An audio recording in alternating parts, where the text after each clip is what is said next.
এখন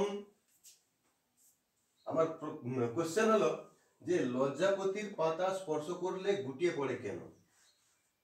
আমরা সবাই তো জানি যে লজ্জাপতির পাতাতে হাত দিলেই, একটু ছুঁয়ে দিলেই আস্তে আস্তে পাতাগুলো গুটিয়ে যায়, কিন্তু এর কারণটা আমরা জানি না কি কারণে এটা হয়। সেই কারণটা আজকে আমি এখানে আলোচনা করব যে লজ্জাপতির পাতা স্পর্শ করলে গুটিয়ে পড়ে কেন। না, লজ্জাপতির যে পাতা, লজ্জাপতির পাতায় আমরা যখন স্পর্শ করি, তাহলে স্পর্শ করা মানে কি বাদ থেকে একটা উদ্দীপনা সৃষ্টি করা হলো।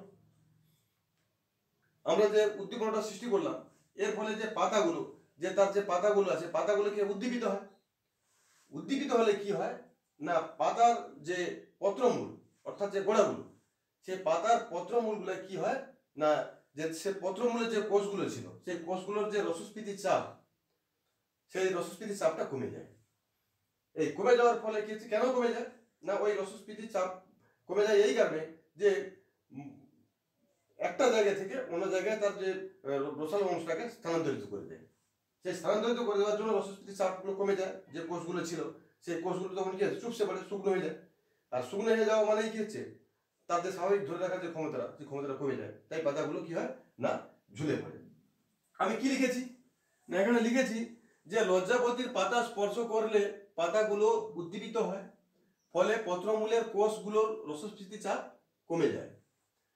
কোষীয় জল, ওই কোষগুলোর মধ্যে যে জলীয় অংশটা ছিল, সেই জলগুলো কি হয় না অন্য কোষে বা আন্তঃকোষীয় অঞ্চলে স্থানান্তরিত হয়, ফলে কোষগুলো চুপসে যায়। তাই পাতাগুলো আর সোজা হয়ে থাকতে পারে না, এই জন্য পাতাগুলো গুটিয়ে যায়। আবার দেখা যাবে কিছুক্ষণ পর যখন উদ্দীপনাটা আস্তে আস্তে করে বিলীন হয়ে যাবে, উদ্দীপনাটা শেষ হয়ে যাবে, তার উদ্দীপনার যে ক্রিয়াকালটা শেষ হয়ে যাবে, দেখা যাবে আবার আস্তে আস্তে করে স্বাভাবিক অবস্থায় ফিরে আসে, অর্থাৎ পাতাগুলো আবার স্বাভাবিক হতে শুরু করবে। এই ছিল এই লজ্জাপতির পাতা স্পর্শ করলে কেন গুটিয়ে পড়ে, এই ছিল তার বর্ণনা। সেই বর্ণনাটা করলাম, তোমরা আশা রাখি সবাই বুঝতে পেরেছো এবং ভালো করে এইভাবে মন দিয়ে পড়বে। আর আশা রাখি কোনোদিনও পরীক্ষায় যদি কোশ্চেনটা পড়ে, তোমাদের আর কোনোদিনও সমস্যা হবে না।